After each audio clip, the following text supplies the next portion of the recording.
Steel City. Is everybody ready to go? Let's proclaim the greatest radio show. Welcome, fans, to another episode of The Spread. I'm your host, Jim Sella, in studio today with J Dash and JK47.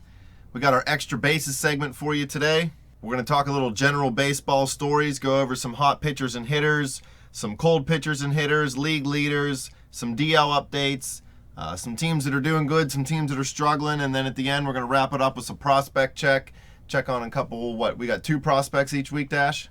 Yes, 1 hitter, 1 pitcher. All right. So if you want to hear the prospects, you got to tune in for the whole segment. And if you're bored and want to make fun of us while you're doing it, you can follow us on Twitter at bet_the_spread, so hit us up there. Let's start it off, Dash. What do we got going around the diamond? All right, let's start off with Mike Trout, the youngest player to 100 home runs and 100 stolen bases. He and A-Rod were both 23 years old to do it. Trout just a little younger. I love Mike Trout. He went way late in the draft, too, like an Albert Pujols, right? No, not quite that late. Pujols was like 25th round or something crazy. Good Lord, how many rounds are there? Was like 25th pick. Okay. There's 60-some rounds. I don't know, 70? Jesus. What is it? It's something crazy, man. It's the baseball draft's huge. Yeah, Tony Sanchez was a 4th overall pick in the draft that year. Garbage. Catcher out of Boston College. Absolutely. I didn't like it. I was a Pirate fan. How could you like it right now? I mean, he's not a terrible backup, but at 4th overall pick, you want to turn that into an elite franchise player. Well, I think Pirate fans love him because they're all drunks and he double fist beers and victories he didn't do nothing for. So, but right now, Mike Trout has 101 home runs and 106 stolen bases. This guy probably is the best player in baseball, I would say. At a young age. He's definitely my pick for the best player. Yeah, I'd go Kutch number 2, Trout number 1. Now, how would that go as far as hitters? How would you rank Mike Trout up among the best actual hitters in the game? Cabrera's the only one you can put close to him, I really think. So, I mean, I guess you're looking at the second coming of Albert Pujols here, possibly. Oh, this guy is a 5-tool player, though. Pujols was just a machine at the plate. I mean, he's a good defensive first baseman, but let's face it, first basemen don't get too much recognition on the field. He got some gold gloves. All right, how about Masahiro Tanaka? The past 2 segments, we were talking about how he looked terrible this season, but over the past week, he looked pretty good. Is that the Yankees pitcher that's got a girly arm? Yeah, he's looking better, though. His velocity's coming back a little bit. He pitched at Detroit and at Tampa Bay this week. At Detroit, he went 6 1/3, let up 3 hits, 1 earned run, 2 walks, and 6 Ks. At Tampa Bay, 7 innings, 2 hits, no earned runs, no walks, and 8 Ks, and got the W. I read on MLBRumors.com that he was working out with a new trainer, Mr. Miyagi. I don't know what this guy's all about. Yeah. Certainly has Tanaka going, that's for sure. The whole Yankees team, actually, in general, picked it up over the last week or so, but we'll get to that a little bit later. Yeah, Tanaka's ERA sitting at a nice 3.22 right now, so for the season, he's looking pretty good. Hanley Ramirez is not looking too good on the field, at least. He is crushing the ball offensively, but like we said, he's not a good shortstop. He wasn't a good third baseman. He's not a good left fielder right now. Now you got to give him some time. He just started the position, but it's not looking like it's going to work out there either. You know, he's a good team player, though. I did read an article the other day. They had a shortstop and their third baseman. Some sort of scenario where they needed fill-ins at both shortstop and third base. And he came in to play third? Yeah, he let the young guy play short instead because that was his real position. You know, he didn't want to push him out. So at least he's being a team player about it. A lot of guys would just sit and pout, and that would make him worse. He's trying. Well, he's getting a little older. Back when he was younger, he was a little bit of a powder, but... Yeah, I bet. But maybe he's going to be the next David Ortiz, just the DH for the next 8 years for the Why not? Red Sox. I mean, even if he plays a little bit of right field every once in a while, he could probably pull that off. I think the best position for him, if he's going to play on the field, is first base. And he's not going to be playing there, at least for the next season or 2 anyway. Well, I guess even if you're a crappy shortstop, you can probably play first base, right? The last-ditch effort, put a guy in a position, is always going to be first base. It's Pedro just like Alvarez. Pedro. If he can't handle first base, then he's going to be a DH and nothing else. Billy Hamilton finally got caught stealing this week. He has 9 stolen bases, got caught for the first time. The Cincinnati Reds as a team actually got caught for the first time when he got caught. At least he didn't get caught stealing crabs in his pants. I love Billy Hamilton. Easy hates on him, so they'll strike that dude out. Easy can't even handle drunken softball anymore, so he ain't striking nobody out. Listen, All Hamilton's got to do is get on base, and he's a threat to score every single time. his average is still down. He might only be a 250 hitter at best, but you know what? His walk rate is up this season. A walk is as good as a hit with most players. For Billy Hamilton, a walk is better than anything, if you ask me. Yeah, any way he gets on base, it doesn't matter if he gets beamed in the face. As long as he's not completely unconscious, he'll steal a base. How about the Brewers' second baseman, Scooter Gennett? You sent me a link this week. Yeah, he cut his hand doing something mischievous in the bathroom. Yeah, in the shower, he says. I mean, I bet you it's a lie. He said he cut it on the thing that holds the shampoo or whatever. Yeah, it gouged his hand bad enough that he can't play yet. That's been in his house for how long? Does this guy have kids? You know what I mean? They take showers in there? Something else happened. You always just say it happened in the shower. Yeah, That's ridiculous. the excuse. I was cutting a peach, and I sliced my hand off. I was trying to stab my wife, and I missed, and I ended up stabbing my hand. Sorry, Coach. But he was only supposed to miss a couple games, but then they actually ended up putting him on the 15-day deal. Yeah, I heard his hand, it might be like infected. It kind of stinks like cucumbers. He was playing like crap this season anyways. I actually had a little bit of hope for this guy. He's a pretty good player. He was last season for him, but he was having a down year. On the bright side, maybe he comes back like Rookie of the Year. Remember, he was garbage until he got hurt. They put him in a cast, and then he could throw hard. So maybe Scooter Gennett, he cuts his hand, he gets some stitches, they wrap it up. He comes back, dude. He's going to be crushing the ball. His bat speed's going to increase by like 300%. You watch. Speaking of Milwaukee, Tuesday's Cincinnati-Milwaukee game featured 3 grand slams. 3 grannies. When's the last time that happened? Yeah, it doesn't happen much, I tell you that. I can't remember any time it happening. How about you, often are the 47? bases completely loaded 3 times in a game? That's what I'm saying. You know? One was by Milwaukee, and that Elian Herrera. I think Elian's his first name. Elian Could Gonzalez? be wrong about that. But then Jay Bruce and Todd Frazier for Cincinnati. Final score 16-10. Love games like that. I hate them, man. They take forever. I like pitching. I don't like pitchers necessarily as much as hitters. I don't like pitchers per se, but I like pitching. I like when pitching is good. I like offense. Points are fun. I don't know. I mean, I do like the pitcher's duel. I just don't like seeing one every night.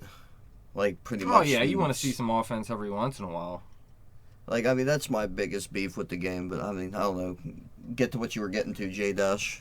No, I was just going to move on. Anything else about this?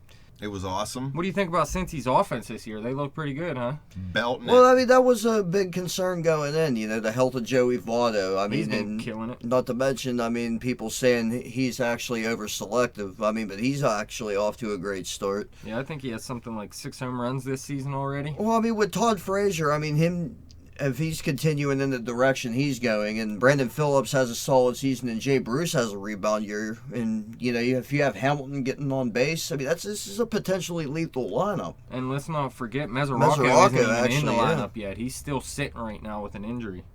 That's a good point. I actually forgot to bring him up. They still have a solid team down there in Cincinnati. It's just that they have the pitching behind Cueto. Mike Leake's pretty solid, but... Speaking of solid teams, how about the Mets? They're the 7th team since 1900 and the first since 1991 to win every game of a homestand of 10 or more games. like a rock. They're sitting at 13-3 right now in 11-game winning streak. Yeah, you remember us wondering how good they were going to do without David Wright? Yeah, Big Easy said at the beginning of the year that the Mets were terrible. They're not going to do anything this season. And I said, look at their pitching staff, man. They have a good pitching staff. And look, their 2 best hitters, not just David Wright. I think Travis d'Arnaud's their 2nd best hitter. He's out. So their 2 best hitters are out, and they're still winning. Pitching. That's what it is. Their pitching has been, fantastic. Lucas Duda's coming up big. Juan Lagares looks pretty good in center field, too. I think he's on a pretty nice hitting streak right now. So you got to think his team has nowhere to go but up, even with David Wright coming back. But, I mean, what it comes down to is the starting pitching for the Mets. I mean, Dylan G's been a little bit shaky Not to a big start the fan. season. But, I mean, Harvey's been okay since coming back. He's been good, but not solid. But, I mean, he'll get better as the year goes on. But, I mean, John Neese and Jacob DeGrom have been absolutely masterful out there on the mound. And, you know, let's not forget the journeyman, Bertolo Colon. Yeah, Cologne's been a beast this season. He was a beast at the end of last season. He's 150 years old right now, but he's still getting it done. I've seen something. He's 283 pounds. He's huge. But listen, they got Noah Syndergaard and Steven Matz still, too, ready to come up at some point this season. So they got tons of options in the rotation right now. Kind of makes it you wonder for next year, whatever they get Zach Wheeler back, too. Yeah. Now, the White Sox, they called up Carlos Rodon, but he's going to pitch out of the pen to start. He actually made his Major League debut on Tuesday. He gave up 2 runs, 3 hits, 3 walks in 2 1/3 innings of relief. So he didn't have a good debut, but this guy's going to be a starting pitcher, and we're actually going to talk about him here in a minute in The Farm. What's the segment called, Jim? The prospect segment? Yeah. The Farm. The Farm. Down on the farm. You got to get people to But yeah, I'm excited about Rodon. He should... Bob Evans, Down on the Farm prospects. Rodon should end up as the number 2 guy in Chicago, I think, eventually, behind Chris Sale. 2 lefties. Double lefty. I'm a big Chris Sale fan, too. There's a couple call-ups this week, actually. The Mets called up catching prospect Kevin Plawecki when Travis d'Arnaud got hurt. Now, Plawecki, he has a little bit of power. He can hit double digits, low double digits. Not much speed. He can hit for a good average. He has a decent walk rate, a good strikeout rate. He's going to be a good hitter, just nothing fancy. He's no Gray Poupon, huh? No. But the Cubs, they called up one of the top prospects in baseball, shortstop Addison Russell. AR. He's living his Cubs dream. They got all the prospects because they were garbage for so long. They had Chris Well, Bryant. they traded for Addison Russell. That was who they got in the Jeff Samardzija deal. Yeah. They had that one Chris Bryant playing in the outfield the other day. That was weird. Well, listen, if Chris Bryant plays third base, you got Rizzo at first base, Castro at shortstop, and Russell at second base. That looks to me like the future best infield in baseball. Absolutely. You know, and don't forget, I mean, what are you going to do with Baez if he actually figures it out? That's the thing. Maybe they're going to move Bryant to the outfield and play Baez in the infield. I'm not sold on Baez personally. I think he's the one guy that's not going to turn out to be a very good baseball player. Well, if he figures out how not to chase breaking pitches and, you know, pre-jump on them, I mean, he'll figure it out. I mean, he has tremendous power. This is a guy that can hit 50 home runs for you. But let's not forget they got that Alcantara, too. If he could, same with Baez, if he can figure it out, that's another good hitter. They got Jorge Soler in right field. That guy's going to be a superstar. And then they have that other center field prospect, Albert Almora. So they're keeping them coming. The one downside to them this season is John Lester started out slow. You should hope he picks it up. But they're going to be a little inconsistent. Russell isn't going to hit all season. Bryant isn't going to hit all season. They're going to have their... He might. They're going to figure him out a little bit. And, I mean, listen, he's hitting like over 450 right now. Yeah. He's not going to do that. They're going to slow down a little bit, but who knows? They might be a contender this season for sure. They could. I mean, they look all right to start the season. Nothing spectacular, but they've been good.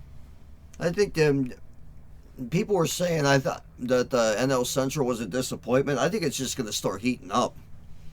I mean, this has the potential to be a very, very good division. I still maintain my belief that I think the Pirates and Cards are going to fight this one out, you know, throughout the year. But all right, let's move on here real quick. Let's talk about the Royals real quick. Kelvin Herrera was suspended for 5 games for throwing behind Brett Lawrie on Sunday. Starting pitcher Yordano Ventura was fined. And then just last night, they had another incident with the Chicago White Sox. Edinson Volquez threw a punch. Ventura was involved again. Lorenzo Cain got ejected. Samardzija and Chris Sale both got ejected. These guys are out of control. They are. Especially Yordano Ventura, it seems like. I think I saw that they have 9 player ejections so far this year. Not bad. It looks like Volquez is going to get suspended, too. All these guys might get suspended. Well, you throw a punch, you're definitely going to get suspended. Simple as that. Sucks for me. I just picked him up in fantasy because he's dominating.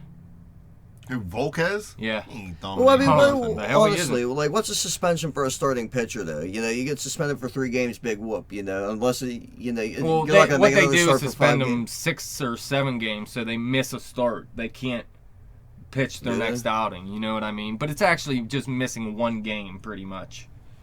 One other thing here, Ortiz picked up his 5th RBI of the season and number 1,538 of his career, passing Joe DiMaggio for 46th place on the all-time career RBI list.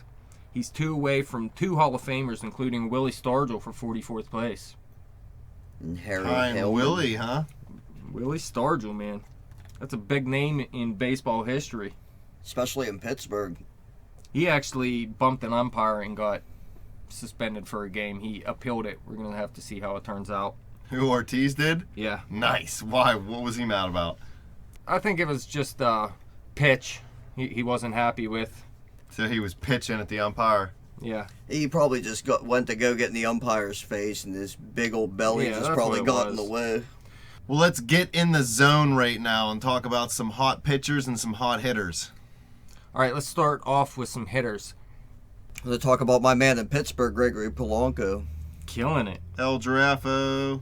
Struggled a little bit first 2 weeks of the season. Yeah, didn't look good at all. I think he's actually still sitting with 19 strikeouts and 2 walks. So his walk rate isn't where it was last year, but he's starting to hit the ball very well, and I think his walk rate's going to start to go up because pitchers are going to start pitching him a little bit more carefully if he keeps hitting. Polanco, he went 11 for 25 this week. He scored 6 times. Had 4 doubles, a jack, 4 RBIs, just 5 strikeouts and 25 at bats. So you can see he's fixing his strikeout rate a little bit. Like I said, he hasn't taken many walks this year, just 1 over the past week, but he does have 3 stolen bases. He has 5 on the season now, so he's showing off his speed. Another bucko doing good last week, Sterling Marte. He had 4 jacks last week. 10 RBIs. So, I mean, he was Killing getting it done at the plate. Yeah, and just 20 at bats. He had 8 hits, so he's hitting 400 over the past week. And look, just 4 Ks and 20 at bats. His K rate's starting to come around a little bit too, and he's showing off some wheels too. 2 stolen bases over the past week. Who else? Name one more guy for this week. Jose Abreu turned it on last week. He started off kind of cold in the way. Now, he hit 3 home runs, 11 RBIs, went 11 for 29, getting it done. Yeah, he even had a triple, 3 doubles, so he's showing extra base power, not just the home run power. And his K rate is great over the past week. Let's hope he can keep that up. Just 4 Ks and 29 at bats. You gotta like to see that out of the big guy. All right, I'm gonna talk about 3 guys here. How about Joey Votto? 10 for 27 this past week. 3 jacks, 5 RBIs. His walk rate is always elite. He had 5 walks, just 4 Ks and 27 at bats too, so he's not K'ing that much. He looked great all season so far, and the Reds' offense looks good when he's hitting. Absolutely. He's definitely the key cog in that Cincinnati lineup, and with the resurgence of Jay Bruce a little bit, I mean, he's going to be a great player all year. Yeah, with Billy Hamilton hitting in front of him, he has tons of chances for RBIs, and probably easy RBIs, because when Hamilton gets on first, he usually gets on third, and then Votto can just hit a sac fly if he has to. All right, another guy I want to talk about. How about the Oakland A's catcher, Stephen Vogt? This is Easy's guy. He loves this guy. He went 9 for 20 over the past week. 3 jacks, 8 RBIs, 4 walks, just 1 K. This guy's on a tear, and he's been good all season too. He's not going to be able to keep this pace up, but he looks like he's going to be solid all season long. Tell you what, you'll take 3 jacks a month all season. Yeah, a month. This is just in a week. Yeah. Especially from Vogt. You didn't expect the huge power out of this guy. One other guy here, Josh Donaldson, finally turning around from his slow first start. He went 10 for 25 over the past week. 4 jacks, 7 RBIs, 5 Ks, not terrible, just 2 walks, but this guy's on a roll, and they need him to hit out there right now because Jose Bautista isn't healthy. A couple other guys that had good weeks are Eric Hosmer. He went 10 for 20. Devon Travis is still crushing the ball, 7 for 17 over the past week with 2 jacks, 5 RBIs, no Ks, and 2 walks. Also, stolen base. And Nick Markakis is 11 for 21 over the past week. Hasn't showed the power, but he's getting on base all the time. Hasn't even K'd in 21 at-bats and took 5 walks. So he's on base a bunch. We were talking about the Cincinnati Reds lineup. How about Zach Cozart? Zach Cozart had a big game the other day, a 2-home-run game. Displaying some power, 4 home runs in the last week. Yeah, just 2 Ks and 28 at-bats. He's hitting the ball well right now. And Billy Butler, the last guy we're going to talk about here, 10 for 26, 2 jacks, 6 RBIs. He's looking really good in Oakland right now. A lot better than he did over the past couple years in Kansas City. Well, he was good the season before. He just wasn't good last year. Let's move into some hot pitchers. My 3 hot pitchers of the week are Masahiro Tanaka, who we talked about earlier. Yeah, he had a very slow start to the season, but over the past week he made 2 starts and he pitched very well. Next guy I'm going to talk about is Michael Wacha. He's been outstanding for the St. Louis Cardinals. He's allowed 2 earned runs in his last 14 innings, 3 walks, and 10 strikeouts. So it's nice to see him healthy and throwing well. Yeah, I always thought this Wacha. guy was a beast. He's going to be probably, when Adam Wainwright is gone from this rotation, I think Michael Wacha should be the number 1 guy. He probably definitely will be. I don't see anybody else better than him. I mean, don't get me wrong. I'm not saying they're not good pitchers. I just think he's the best out of all of them. They always have beast-ass pitchers in St. Louis. They have another guy in the minors too, Alex Reyes. He's throwing 100 mile an hour as a starter. Looks beast. Max Scherzer pitching well down in Washington. Over 15 innings pitched, he gave up 3 earned runs. He's strikeouts a little bit low at 13, a little bit less than what you'd normally see for him. But, I mean, other than that, I mean, he's been great down there. Yeah, a lot better than his 1-2 record would indicate. No walks in 15 innings, man. That's beast mode right there. Have the other pitchers in Washington passed Strasburg up? Nah, Strasburg's the number 2 guy. Scherzer's the number 1 for sure. This Yeah. guy's elite. Yeah, you don't give that money to a guy that's going to be your number 2. I want to talk about Jeff Samardzija. He's turning it around finally from a slow start to open the season with his new team, the Chicago White Sox. 2 starts this week, 14 innings, 10 Ks, 14 hits, 1 earned run, and just 2 walks. So he looks a lot better right now. And they really need him to pitch well. They absolutely do. It's actually kind of weird seeing him back in Chicago, but as a White Sox. Yeah. Well, like we were saying, the A's traded Addison Russell for Samardzija to have him for a half a season, and they got rid of a future star, really, in Addison Russell. And that trade made no sense to me. Well, the A's Billy were trying Bean to going win. loco. A's were trying to win that year. Yeah, they should have tried to find a way to keep Samardzija, though, after that, if they're going to give up that much for him. I mean, this is obvious. Clayton Kershaw is one of the best in the league, and you expect him to be one of the better pitchers week in and week out, but he had a good week, too. He didn't pitch too many innings in 2 starts, just 12 innings, but he only let up 9 hits, 2 walks, and had 21 Ks in those 12 innings. That's ridiculous. Yeah, he's still Clayton Kershaw. It's early on. Yeah, I think the Dodgers are going to win that division still, even though San Diego looks like a pretty good team out there, too. Well, they certainly did enough in the offseason, that's for sure. How about Jacob deGrom this week? He only made 1 start, but he went 7 innings, let up 6 hits, no earned runs, no walks, and 8 Ks. Came out of the game with the win. DeGrom looks real good out there. We've been saying it. The Mets starting rotation looks beast, and DeGrom had a big rookie season last year. He wasn't a top prospect, so people didn't see that coming, and he's shown that it's the truth. He came out of left field. Jake Arrieta looked good this week. Anthony DeSclafani still pitching very well for the Cincinnati Reds. Alfredo Simon had another good outing. We're still waiting for him to blow up. It happens every season with him. Strasburg was good this last week in 7.1 innings, allowing 5 hits, 1 run, 2 walks, and 7 strikeouts. Yeah, Keuchel looked good. He didn't let up an earned run in 6 innings with 7 strikeouts, only 2 hits. Garrett Cole throwing 6 innings of 1-run baseball, striking out 6 people this week. All right, let's move on to some cold hitters. These guys are going to be riding the pine if they don't pick it up. Casey McGee just 2 for 18 this past week. The San Francisco Giants brought him in to replace Pablo Sandoval. Now, you can't expect the same production as Sandoval gave you, but McGee was good last season. You got to expect more than just 2 hits in 18 at-bats, 4 Ks, 1 walk, no RBIs, nothing going on. He didn't even score a run. Grounded into more double plays than he has hits. Jonathan Lucroy, he went on the DL this week, but before he went on the DL, he hasn't been hitting all season. This week, just 2 for 15, 4 Ks, 1 RBI on 2 singles. And Danny Santana, the shortstop for the Minnesota Twins, had a huge season last year for him. A lot of people were saying they don't think that's going to happen again this year. They could be right. He hasn't looked good so far this year, just 4 for 22 over the past week. No RBIs, 1 run scored, 8 Ks, and no walks. They really need him to pick it up. Minnesota doesn't have much out there right now. I was going to talk about Brett Lowry. Lowry. Having a little bit of a rough week, going 5 for 26. Really not much to say about him. I mean, pretty much just 5 singles, a couple RBIs to show for it. 11 Ks and 0 walks. Yeah, 11 This guy never strikeouts. did it for Toronto. He never got it going for him. And people were hoping coming over to a new team, get a fresh start. It's just not happening for Brett Lowry. He's not getting it done.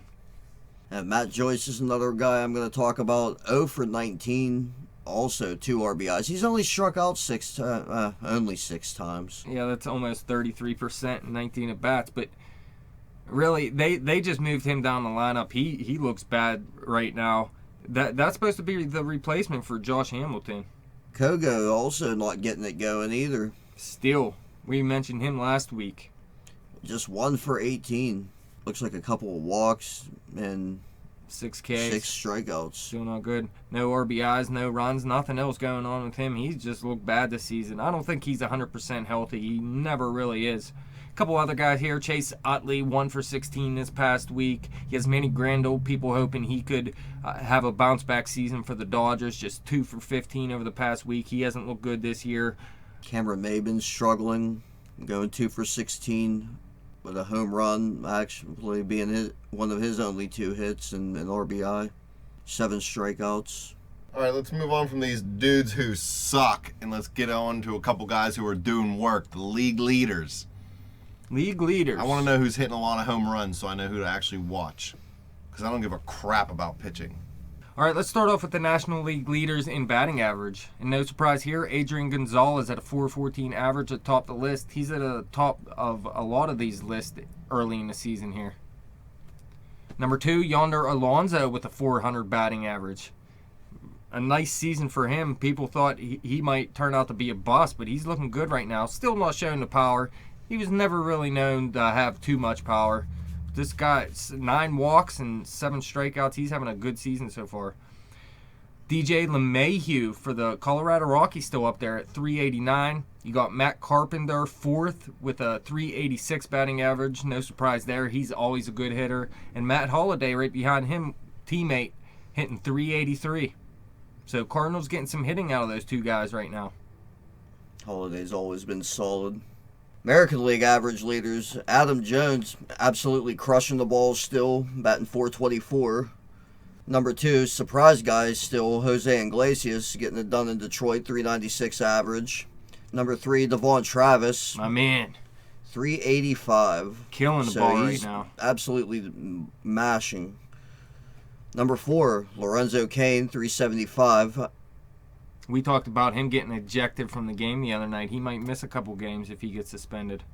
Number 5, actually, former Royal Billy Butler, having a huge week, actually. Huge As we week, said huge earlier. season so far for him. Even the 3 jacks is surprising. .369 average. All right, let's go to National League home run leaders. Adrian Gonzalez at the top of the list, tied with Joey Votto. Each have 6 home runs. 2 first basemen coming up big to start the season. How many at bats? Well, Adrian Gonzalez has 58 at bats. Joey Votto has 61. Not bad. Not bad at all. They're not going to keep up this pace all season, but looking good to start the year. It's the new McGuire-Sosa rivalry. So they're tied for first. Coming in at number 3, there's a 3-way tie. Starling Marte, Paul Goldschmidt, and Corey Dickerson each have 5 home runs to round out the top 5 players. Starling Marte, biggest surprise to me. There were so many people saying this guy will never have 30 home run power. I kept telling him, listen, Kutch didn't have 30 home run power at first either. And he's an elite type player. This guy is going to be a 30 home run guy eventually. Maybe not this season, who knows. But this guy's for real. And Paul Goldschmidt, no surprise there. This dude has huge power. And a Colorado Rocky, no surprise. How about the American League home run leaders? Number 1, Nelson Cruz in Seattle, 8 home runs. And 61 at bats. That's huge, man. He's coming up big. Number 2, actually we got pretty much A slew of hitters. we got a sea of hitters at number 5. Mark Teixeira, Hanley Ramirez, Adam Jones, Luis Valbuena, ex-Cub, and J.D. Martinez, and Jose Abreu sitting at 5 home runs each. That rounds out the top 5 and more. American League pounding the home run right now. They're But doing sitting at work. number 8. That's why they're in this segment. Sitting at number 8, your boy Jim, Alex Rodriguez with 4 All home day. runs. Telling you he's gonna hit 30. Yeah, we should have mentioned him in the cold segment. He's had a tough week. You know what? He's allowed. He's still playing okay. I think he's like 5 for 21 or something. Not horrible. Not how he started off, obviously. He'll get back to a home run in his next game. All right, National League RBI leaders. No surprise here. Paul Goldschmidt at the top of the list with 16 RBIs. Number 2, Adrian Gonzalez. Like we said, he's been mashing all year. He has 15. And then to round out the top 5, tied at 3rd place, Matt Kemp, Joey Votto, and Giancarlo Stanton each have 14. Kemp, Stanton having a little bit of a quiet first part of the year. yeah, his average is sitting at 241 right now. He's K'd 22 times and 58 at bats. That's what you expect from him, though. But he still has mad power. The biggest surprise to me is Matt Kemp. He's came out real hot for the Padres, looking nothing like he did for the Los Angeles Dodgers the past 2 seasons. San Diego's better. The town, not the team. It's San Diego. Rounding out your American League RBI leaders, you got Nelson Cruz again at top for the Seattle Mariners, 17 RBI. So, I mean, like we said earlier, crushing the baseball. Yeah, Seattle as a team isn't playing that well, but he's on top of his game. Number 2, Adam Jones, another hot hitter, Crushing the ball. 16 RBI. Number 3, Devon Travis from Toronto, 15 RBI. Unbelievable. Number 4, Stephen Vogt, 14 RBI. Yeah, 4 home runs on a season, hitting 360. This guy's tearing it up. Then You got rounding out another 5, slew. you got another slew of players. Basically, Mark Teixeira, Josh Donaldson, Yoenis Cespedes, and Jose Abreu each have 13 RBI. These guys off to good starts also. Well, Biggest surprise to me is Mark Teixeira with all these RBIs and home runs. and strikeouts. Yeah, he did take 11 walks, though, but his average is sitting at 196. Garbage. All right, that's enough for the hitters for this week. Let's move into some pitching.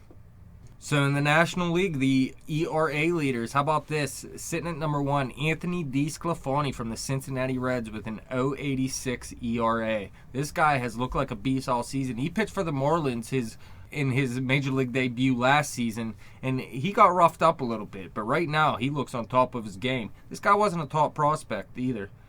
Number 2, Chris Heston, another guy that came out of nowhere for the San Francisco Giants with an 0.87 ERA. Jacob deGrom, like we talked about before, showing that he is the truth with an 0.93 ERA right now. Number 4, not a surprise, Max Scherzer with a 1.26 ERA. And rounding out the top 5, Michael Wacha from St. Louis, having a great season so far, a 1.33 ERA. Okay, giving you our American League ERA leaders. Shane Green, 0.39 ERA. Killing it for Detroit. Absolutely killing it. Nick Martinez sitting at number 2 with a .45 ERA. Finally let up an earned run. Okay, number 3, Dallas Keuchel from Houston with a .90 ERA. So he's been absolutely awesome this year. Showing last year was the truth. Number 4, Trevor Bauer from Cleveland, .95 ERA. Pretty surprising with 11 walks in 19 innings, though. Lucky bastard. Number 5, Chris Archer, 1.07 ERA from Tampa Bay. So, I mean, Tampa Bay's actually not playing, like, super bad baseball right now. We look, Odorizzi's sitting at number 7 in the ERA category. They got Alex Cobb coming back eventually here at some point. Drew Smalley's activated today. He's been great in Tampa Bay. So, their rotation looks pretty damn good to me. All right, let's go to strikeout leaders in the National League. Clayton Kershaw, 35 strikeouts so far. Dude's always striking people out. That doesn't surprise me. Number 2, Johnny Cueto with 32 strikeouts. Shown last season, he really did step it up, and he's repeating it this year. James Shields at number 3 has 29 strikeouts, tied with Max Scherzer. And then to round out the top 5, another San Diego pitcher, Tyson Ross, has 28 Ks in 4 starts. So San Diego's rotation looks good right now. Our American League strikeout leaders. Corey Kluber with 31 from Cleveland. Yeah, his ERA is a little higher than you'd expect right now, but his strikeouts are still there, and I expect him to turn it around. No, Cleveland's been disappointing to start, actually. Whoa, don't say bad things about the Tribe. I'm not. They just haven't been good this year. Not cool, 47. Okay, number 2, Chris Archer, 30 strikeouts.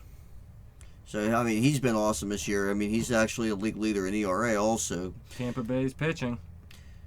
Number 3, Clay Buchholz. I mean, he's been roughed up here and there, been better as of late. 29 strikeouts. Number 4, Trevor Bauer, another Cleveland Indian, 26 strikeouts. That's the one reason he is not getting hit around yet, because he got a ton of walks, but he's also got a bunch of strikeouts. And rounding out the top 5 is Anibal Sanchez from Detroit, 25 strikeouts. This guy's been up and down a little bit too. His ERA is at 5.96 right now, but he turned it around in his last start. Let's go to National League saves this week. Let's go over. Jurius Familia from the New York Mets with 8 saves already this season. Of course, they've been winning a lot of games, so he's had more chances at saves. Number 2, that John Smith guy on Twitter will like this. Jason Grilli with 6 saves. Trevor Rosenthal is tied with him. That's John Smith's favorite player. And to round out the top 5, 2 guys tied at number 4, Santiago Casilla and Craig Kimbrell, each have 5 saves so far this season. Kimbrell, he's still a beast, but he hasn't been dominant so far for the Padres. I noticed Mark Melanson's not on that list. Mark Melanson has 3 saves. He's tied for 8th. Terrible. He's also blown a couple, hasn't he? 1 save. He's blown 1 save. He had another bad outing, but he still got the save in it. We'll talk about him in the Pirates segment. How about the American League saves leaders? American League save leaders, number 1 is Andrew Miller from New York. He has 6 saves. Pretty surprising. People thought Betances was the man out there. Definitely. But Andrew Miller's actually been better, so, I mean... Definitely. Number 2, we got a tie. We got Houston Street from the Los Angeles Angels of Anaheim. Yeah, with 5. It's a mouthful. And Joakim Soria. Each have 5 saves. And then a slew to round out the top 5. Oh, yeah. Number 4, we got Fernando Rodney, Wade Davis, Greg Holland, who's actually we'll get to in a minute with him, Zach Britton, and Brad Boxberger, Jesus, and Miguel Castro. Yes, all of them have 4. 4 Miguel saves. Castro is just 20 years old, and he's already closing for Toronto. Boxberger, he's not even definitely the closer out there. They're going with a closer by committee. Zach Britton, he's been dominant for the Baltimore Orioles. Davis and Holland are teammates. Holland on the DL. Davis is a beast too, so he's getting it done out there while Holland recovers. And Rodney's had his troubles. 6 runs allowed in 6.1 innings, so he could lose his job soon too. All right, Jim, what are we moving on to next? We're getting off the field and moving into the training room. Let's talk about some DL updates. DL updates. Dudes who got broke. Let's start with the DL hitters, and we'll start with the Baltimore Orioles. Shortstop Jonathan Scout officially expected to miss 6 to 8 weeks with a partial tear in the PCL and an MCL sprain in the right knee. What a girl. J.J. Hardy, another Baltimore Oriole, on the 15-day disabled list, still with a shoulder injury. He started hitting in the batting cage on Monday, and he worked out with the Triple-A team on Tuesday, so he should be back sometime soon, not immediately, though. Diamondbacks third baseman Jake Lamb placed on the 15-day disabled list Tuesday due to a left foot stress reaction. Coco Crisp resuming baseball activities on Monday, threw from 60 feet and took swings from both sides of the plate. Still has a ways to go, but is ahead of schedule and targeting to be back by the middle of next month. The A's have been hitting without him, though. They've been getting it done somehow. It's ridiculous how the A's do it with really bring in nothing and get the most out of them. You know, I just hear Coco Crisp and I just want some cereal. Yeah. Delicious. Josh Hamilton, we talked about him earlier. He has a shoulder injury. He's in good shape mentally and physically and is expected to return relatively soon if the club allows it. Might as well give him a shot. Jonathan Lucroy fractured his left toe in Monday's loss to the Reds, placed on a 15-day DL, expected to miss 4 to 6 weeks. Another Brewer, Carlos Gomez, he's on the DL with a hamstring injury. He's still 2 to 3 weeks away. Gerardo Parra will fill in till then. And then, like we mentioned before, Scooter Gennett on the DL with a shower injury. How about the Nationals, 47? What do they got going on? Well, Denard Span back from the DL this week after that core muscle surgery back in March. Anthony Rendon with his MCL sprain. He's been running, hitting, fielding ground balls at the Nationals training facility. He played 3 innings at third base in an extended spring training game on Tuesday, 5 innings on Wednesday, and is scheduled to begin his minor league rehab assignment on Friday with Double-A Harrisburg. That is today, so he's getting back to his rehab today. So, I mean, that's good for him. That's great for Washington because they've been struggling to hit the ball. A couple Giants who have also been struggling to hit the ball. They need this guy back. Hunter Pence, he had a forearm fracture. He began hitting off a tee Tuesday. He's still a long way to go before he returns. And it doesn't look like it's going to be by May 1st like they initially hoped. And then there's the Giants first baseman, Travis Ishikawa. He suffered a setback, so it's going to be a while before he returns. Didn't he play for the Pirates? Yes, he did. And he got cut like 3 weeks later? Yeah, and then he hit a big home run in the playoffs for the Giants. Nice. Yon Gomes for the Cleveland Indians, still 5 to 7 weeks of recovery following a moderate MCL sprain. Nick Swisher, the rehab schedule set for him is he's going to report to Triple-A Columbus on Thursday and play Friday. He's been sidelined all year with surgery on both knees. Mets catcher Travis d'Arnaud was removed from Sunday's game against the Marlins after being hit by a pitch. He was later diagnosed with a fractured right pinky and will miss 4 to 6 weeks. But a timetable of 6 to 8 weeks is also likely, depending on how the finger heals. You know, he'll be in the splint for 3 weeks and then he'll be re-examined. So, I mean, the severity of this injury actually has yet to be seen. This guy is always on the DL. The whole way through the minor leagues, already a few times in the bigs. This guy is still young, but he got a lot of health problems. According to Terry Collins, David Wright's coming along great in his recovery from his hamstring strain. He's eligible to return April 30th, and they're extremely confident that he'll be back. I need him back for my fantasy team. This is going to make a great team so far even better.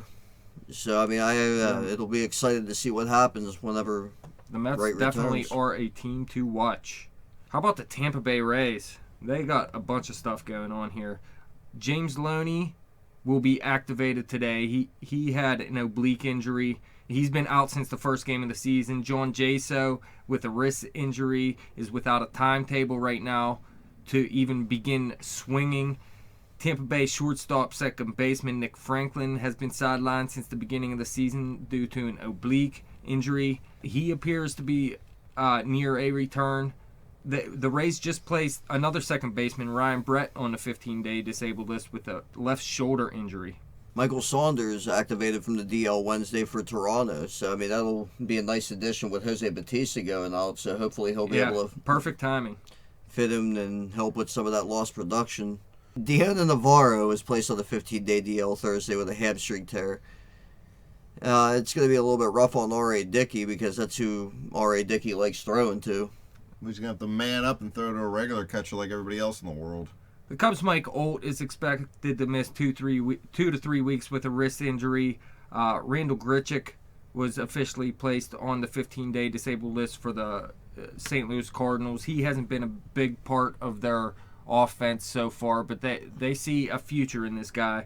The Phillies outfielder Dominic Brown has been rehabbing with an inflamed Achilles. He's not going to be back too soon. The team plans to use all 20 days of Brown's rehab. And Alex Rios was placed on the DL on the 14th with a fractured 5th metacarpal in his left hand. Ridiculous. 3 to 6 weeks. He's going to Because his hand hurts? His hand hurts. Baby. How about the DL pitchers? Angels activating Garrett Richards from the 15-day disabled list. Yeah, he looked a little shaky in his first start, actually, but I expect him to turn it around and become the ace he was last season. Okay, the Dodgers' Hyun-Jun Ryu remains without a timetable with his sore shoulder. So, I mean, the Dodgers would like to get him back sometime soon. Speaking of Dodgers pitchers, Brandon Beachy has progressed through bullpen sessions in his Tommy John recovery. He's had no setbacks so far, and they're thinking he's going to return in June. Justin Verlander won't resume his throwing program until the soreness in his shoulder goes away. There's still no timetable for his return either. Matt Cain, he'll spend more time than 15 days on the DL. Still no timetable for his return. Jake Peavy underwent an MRI on Saturday, revealing muscle strains and continued issues with his SI joint and his lower back. He played catch for a second straight day Thursday, but no return day is set. That Sports Illustrated joint, man, that's a tough one. Whenever it hurts, you can't play. I'll tell you what, San Francisco has no hitting out there, and two of their better pitchers are on a DL. They're really struggling right now. They never make the playoffs after they win the World Series anyway. Drew Smiley. Tampa Bay, this is what we were talking about. They've had a lot of injury problems recently, but they are getting him back. Well, he's actually starting back tonight, isn't he? Yes, he's going to start today. His teammate Alex Cobb, there's no timetable for his return. He played catch Tuesday and Wednesday before throwing his first bullpen session. So, it's likely he'll be back pretty soon. Marlins pitcher we were talking about last week, Henderson Alvarez, is on a DL with a shoulder injury. He has a shot to rejoin the rotation at the end of April, though, so they could get him back soon. Ian Kennedy, a guy that I hate now because I was trying to get Eric Hosmer in my fantasy league, and the dude would not trade him to me, and then he traded Hosmer for Ian Kennedy. And he'll return from the DL to start against the Dodgers Saturday. I hope you get blowed up. Charlie Morton may need a couple outings in the minor leagues, but he's expected to join the Pirates rotation very shortly. Yeah. If everything's going well with him. Could be within the next week, actually. But our starters are throwing. Well, we'll get to this later, obviously. But where's he going to go? It's tough. They're probably going to push Vance Worley out of the rotation. I disagree with it, but you got to do what you got to do, I guess. Jorge De La Rosa made his season debut on Monday. I don't like that dude. He was on a DL with a groin issue. Jared Parker, who had Tommy John surgery, he's looking at June 1st for a return. He made a start Thursday for the team's Class A affiliate. And the Cardinals don't expect Jaime Garcia to come off the DL for another 5 to 6 weeks. Surprise, surprise. Here's your boy. I had to put him on the list. Brett Oberholzer. Yep. That's powerful German right there. He won't be inserted into the rotation until sometime in May at the earliest. He's on a DL with a blister. Ricky Nolasco threw a bullpen session Sunday as he attempts to come back from an elbow surgery. So, that'll be a nice boost for the Twins. He's not the greatest pitcher in the world, but the Twins need all the help they can get right now. Let's go to the relief pitching to end this part of the segment here. Start off with Kenley Jansen. He appears on track to return within the 8 to 12 week window he was given, and that was 9 weeks ago, so he could face live hitters this coming week here. Not dead ones? Well, no, that's Zombie not how hitters. it works. I knew, for some reason, I knew you were going to say that when I was making this list. Well, hey, a good joke when it comes up. No, I just thought, as corny as you could get, Jim will say it. That's right. No pun will go unpunned. Greg Holland on the 15-day disabled list with a right pectoral strain. Wade Davis figures a slot in for Holland in his absence, and both are actually throwing great this year. So, it's kind of brutal to see Holland go down. They were both throwing great last year, too, so that bullpen is the truth when healthy. But Kelvin Herrera's beaning dudes and getting ejected, so who knows. Sean Doolittle, A's closer, scheduled for her first flat ground throwing session today. He's been playing catch on flat ground, recently extending to 120 feet. He's probably not going to make it back until late May, though. Is he good with animals? Yeah. That's funny. That's funny. Yeah, but dead hitters isn't. That was a great joke. Your joke was Jesus. garbage. Dying here. Tampa Bay, I thought another it was guy on funny. the DL. Jake McGee, expected to appear in 3 rehab games and should be ready to pitch by May 1st. That'll be nice for the Braves. He's a good pitcher, too. Yeah, he is. Tigers closer Joe Nathan was diagnosed with a torn ulnar collateral ligament and a torn flexor, which will require season-ending Tommy John surgery. Yeah, he's beating it. Still looking at Rafael Soriano. TJS. That guy's still a free agent. Why not bring him in? But Soria looks good as the closer, and they're going to be getting Bruce Rondon back eventually. He appears to be making steady progress as he moves through the final stages of rehab from biceps tendonitis.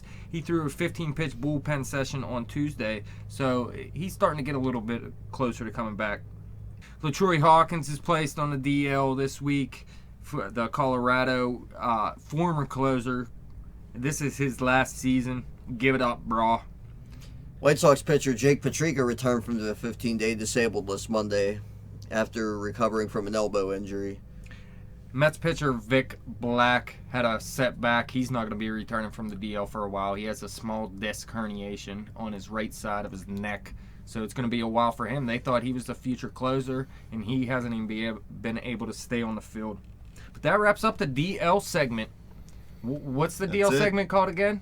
DL's the training room, man. All these dudes are in the training room. What are we moving into now? We're going to be rolling or reeling here. We got some hot teams and some cold teams, and I bet you the Buccos are on the cold teams, right? You're dead wrong. Losing.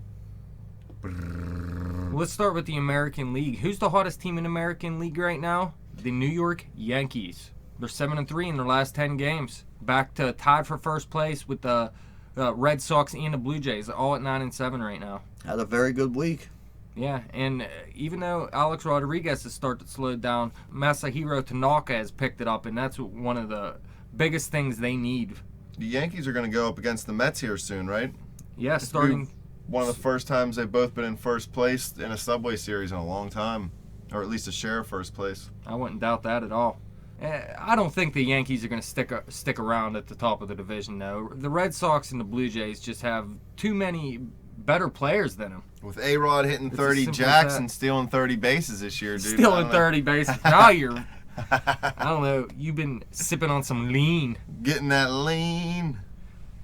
I'm reeling and rolling. How about the Houston Astros, though, 47? Leading their division right now. Who would have thought, huh? 8-7. Wait, did they get demoted to Little League? Listen, I said it at the beginning of the season. They're getting better. Listen, they're not going to sit at the top of this division all season, but they're getting better, and they're going to be getting closer to a 500 ball club here soon. I think, they got potential. Their pitching's really good. Yeah, their pitching's good. They got some hitters down there. Altuve is obviously one of the best second basemen in baseball. George Springer, he hasn't broken out completely yet, but he's going to be a good hitter out there. Chris Carter finally hit his first jack of the season. They got some good stuff going on out there. Their catcher, Jason Castro, isn't that bad either. And Jake Marisnik's been killing it too. Yeah, he actually is off to a great start. How about the Kansas City Royals, though? 12-4 right now. Lord would be happy. Why? She likes Royals. Who does? Lord, the singer. Lord, I have no clue who that is. Lord, I am Lord. Yeah. Lord. Yeah, I'm lost right now. All right, but the Royals. They started out 6-0. They're actually 6-4 over the last 10 games, but still, it equals out to a 12-4 record and the best record in the American League. So, they're definitely a force to be reckoned with. I don't look for them to hang with Detroit over the whole course of the season. I tell you what, Moustakas, man, he looks really good right now, and he's hitting the ball against lefties. He's hitting lefties for the first time in his career, and he's hitting the ball to the opposite field more than he ever has. So he looks like he's actually turned it around, and Hosmer's been hot too. So as those two go, so go the Royals. Pretty much, yeah. And Edinson Volquez has been dominant out there. There's not a lot going on in the AL. There's been a lot of up and down teams. Let's move on to the National League. I think the most obvious team here is the New York Mets. 10-0 in their last 10, including a current 11-game winning streak. Yeah, killing it. They won all 10 games at home so far. A 10-game home stand they had, and they went through flawless. But I think I was reading it's the first time since 1991 that the team's won 10 or more home games in a row. Correct. They're opening up a big series against the Yankees actually tonight, and that'll be something to look forward to and watch. Well, listen, they're second in the National League in runs scored with 73, and they have the second least amount of runs given up behind the Cardinals. So their pitching looks great, and their offense looks great right now, even without David Wright and Travis d'Arnaud, who I believe are the two best hitters on the team. Ridiculous. How about the St. Louis Cardinals? Cardinals are the Cardinals. Always going to win because they're always going to be better than the Pirates. Yep, 8-2 over their last 10. They've allowed the least runs in the National League and probably all of baseball. They've only allowed 32 runs in the first 14 games. Yeah, they're actually fourth in the division in runs scored. So their offense hasn't gotten it together yet. And really, they don't have too much offense out there. If Matt Adams isn't going to turn into the baseball player they hoped, Colton Wong still has yet to break out. They got a lot of questions out there offensively, but the pitching staff's always good. And how about the Los Angeles Dodgers? 7-3 over their last 10, sitting at 9-6 overall, and atop the division right now. Yeah, I figure they'll pretty much stay there. I just don't see San Diego being able to overtake their starting pitching. They're going to get Beachy back too, Yep. so if anybody falters, Beachy can step right in. It's probably going to be for Brett Anderson if it happens, but Brandon McCarthy is throwing 4 miles per hour over what he was last year.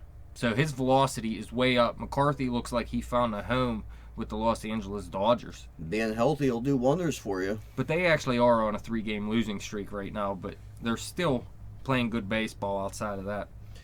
How about the cold teams in the American League? Detroit and Pittsburgh. It was snowing there. Those are the cold teams. There it is. Cleveland Indians actually struggled the last week, going 3-7 over their last 10 games. So I mean, Yeah, we've been saying it. Cleveland hasn't been getting it done like everybody hoped. Jim, your team's beat. My team's awesome. They were garbage at the beginning of the first movie, and then they turned it around. Both times. They struggle at the beginning, they move on. How'd they do in the minors in the third movie? They beat the Major League Ball Club so that their team manager could take over that. Nice. he decided to stay down and teach Yeah. young ball players. Jefferson Darcy was the Major Yeah. League coach. It was awesome. It was. Who doesn't like Jefferson Darcy? Another team struggling right now is the Baltimore Orioles. They're on a 4-game losing streak. Oreos! And they're only 7-9 right now, 4-6 in their last 10. They really got to pick it up. Pick it up. I don't know if I trust their starting rotation that much, though.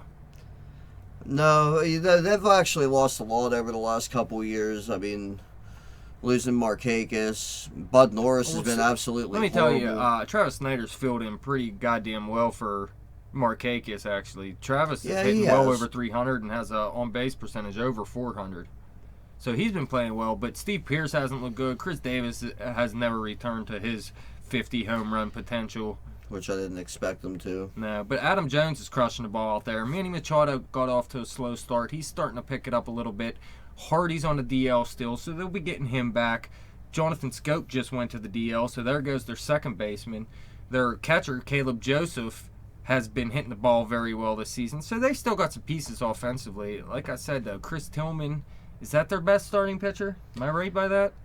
Oh, I mean, it's either him or what's that Dylan guy's Bundy. name? Shea-Yen Chen. Oh, yeah. Sheng Yung Cho. No, that guy isn't. Is that what his? That's probably not his name, but I should have just said Wee-Chi-Yu. Chen. I should have just said Chen. Cold teams in the National League. The Atlanta Braves got off to a real hot start. They were 5-0 to start the season, but they're 3-7 over their past 10 games to give them an 8-7 record right now. They lost their past 3. The rotation got some guys in it. Alex Wood isn't pitching as well as he did last season. Neither is Teheran, really. But it's the big question to me is this offense. Is it going to be able to keep up? Definitely not. No, I don't believe so either. Freddie Freeman's a beast. Oh, by the way, Seattle Mariners, I know that's your team. They signed Carlos Quentin, by the way. Did they? Yeah. Awesome. Thought I'd tell you that. Philadelphia Phillies, 5-11 right now, 2-8 over their past 10 games. No surprise there. Phillies are a bad team, and even Philly fans know it. The Milwaukee Brewers, they're off to their worst start in team history. They're 3-13 right now, 2-8 over the last 10, although they did win their last game. But their pitching staff is horrible. Mark Madden says the Brewers are better than the Pirates with Matt Garza.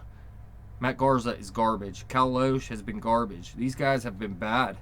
It's actually especially shocking to see Loesch getting as lit up as he has. He's been, pretty much one of the most consistent pitchers in baseball over the past 3-4 years, and he's been absolutely hammered. Well, I tell you what, their best pitcher last season, Mike Fiers, has been bad this season too. Their one bright spot in the rotation has been Jimmy Nelson, the young. I guess he's still a rookie. I don't know if he made enough starts last season for him to still be considered a rookie, but he looks like their best pitcher right now. All right, our last stop of the day is the farm. Check out some prospects. Is that U.S. Acres, Jim? All right, let's start off with the hitter. We're going to go with Addison Russell this week since he just got called up by the Chicago Cubs, and I do want to go over him because he's one of the best prospects in baseball. Number 5 prospect, according to MLB.com, in all of baseball. So, I mean, this guy's a tremendous, tremendous talent. His scouting grades are 60 as a hitter, 60 in power, 50 running. So, I mean, solid. 55 with solid. the arm. and 55 in the field. So, I mean, he overall is a 65. So, I mean, this guy has potential to be a 300-plus hitter, hit 25-plus jacks.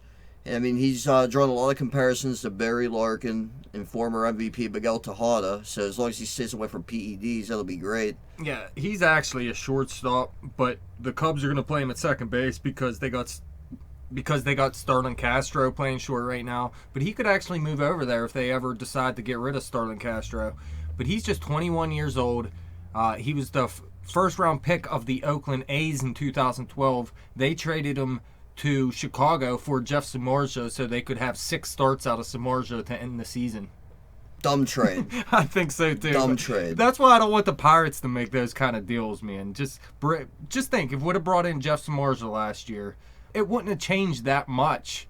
We might have got one more win during the regular season. Who knows? But now you lose a guy that can be a future piece for the next 10 years. It's unlike Billy Beane to make a mistake like that. Yeah, he changed his approach drastically last season. He went for it all, and it was a mistake. He tried, though. You got to give him credit for trying, I guess. Well, I mean, that was just their window to win. The last 2 seasons, pretty much basically. But in 2014, between 2 AA teams from Chicago and Oakland, and he also played a little bit of A advanced with Oakland, he hit .295 with a .350 on base, had 13 jacks, 6 stolen bases, 49 Ks, 19 walks, and 258 at-bats. Now, this season in 2015, he was raking before he got called up, hitting .318 with a .326 on base, had 7 Ks, a jack, and 9 RBIs and 44 at-bats. This guy is going to be a piece of, like we were saying before, one of the best infield, if not the best infield in baseball, especially if Chris Bryant sticks at third base. Think he have a chance to be one of the best all-time infields? Absolutely. I mean, defensively, no. Starlin Castro is a terrible shortstop. That's why I wouldn't mind to see them flip Castro and Russell. Play Russell at shortstop. He's a little bit better of a fielder than Castro. Put Castro at second. A little bit easier of a position to play. So far in the bigs, he's just 2 for 13, has 6 strikeouts already, but he did get his first RBI against the Pirates this past series. Let's move on to the pitcher here, Carlos Rodon, another guy that got called up this week by the Chicago White Sox, but he got called up to actually pitch out of their bullpen. But long term, this guy is the top end of the rotation type of starter. Now, he's not going to be the number 1 over Chris Sale, but he can move into that number 2 spot eventually. He's just 22 years old. He was picked round 1 in last season's draft, so he's already made it to the bigs because he was a college pitcher. He went through college first, so those guys usually come to the bigs a little quicker. But this guy looks like he's going to be a beast too, and you got to love lefties that are monsters. Well, Rodon's grading is a 65 with his fastball, a 70, which is already considered a wipeout pitch. Exactly. Grades is a 70. His changeup's grading at a 50, and his control is a 50. So you got a little. So I mean, solid control, solid changeup. Got a little bit to work on with those pitches. It'd be nice to see him, work on another pitch also. But his fastball sits usually at 92 to 94 miles per hour. He hits 97 at times with his fastball. And as I was saying, that wipeout slider, while it used to sit in the mid 80s, it's now topping 90 miles an hour on occasion, and it's exploding on the 2 plane breaks. So, this is definitely a major league ready pitcher. It was only a matter of time before he got called up. Yeah, they had to find a way to get him in the bigs, and it's going to be through the bullpen right now, like I was saying. But he's the number 15 ranked prospect on MLB.com. He's 6'3", 235 pounds. That's the kind of size you want from your starting pitcher. And I think this guy's going to be real good. Look, in 2014, he only made 9 starts in the minors between rookie ball and AAA. He went the whole way through in 9 starts, and he came out with a 2.92 ERA and had 38 Ks in 24.2 innings pitched. Like you said, though, his control isn't his best asset. He's only ranked a 50, like you were saying. He had 13 walks in those 24.2 innings, so you got to work on that a little bit. But this guy, I expect him to be in the rotation at some point this season. No, he definitely will. I just think he's one of the better starting pitchers on that team anyway right now. Definitely. Him, Samardzija, and Sale could form a solid top 3 tandem unit by season's end. So, I mean, the White Sox got themselves in a half-decent position to be a competitive ball club after an abysmal season last year. He's only made one appearance out of the bullpen so far. Went 2 1/3 innings, allowed 3 hits, 2 earned runs, 3 walks, and 1 K. So it was a bad outing for him. But you got to expect that first time, maybe some jitters. I expect him to come back out and pitch like he has in college and in the minors. So that's it. That's a big lefty. We expect to be in the starting rotation for the White Sox sometime soon. Who do you expect to last longer, Addison Russell or Carlos Rodon? I mean, these guys both got potentially Yeah, they long, do. good careers ahead of them. That's a tough question to answer right now, I know. Overall, I got to like Addison Russell's tools a little bit better than Carlos Rodon Yeah, right me now. too. I agree. Control issues with a pitcher are always a concern. I mean, he's young still. He'll figure it out. But I just think longer term, Addison Russell, just everything he does with the bat, power, good glove, shortstop. I tell you what, back in the day too, you used to see pitchers going longer into their career than hitters. Nowadays, you see a lot of pitchers start to fall off around 30 years old. It's because pitchers are all they're really taught to do is throw hard anymore. Yeah, And, ruining their arms. That's pretty much it. That's what baseball is nowadays. Well, that's all we got for you today. Thank you guys for coming in studio. Thank you, fans, for listening. Fans, you can follow us on Twitter at bet_the_spread. You can follow me on Twitter at betjimthewin. Like us on Facebook and subscribe to that YouTube channel.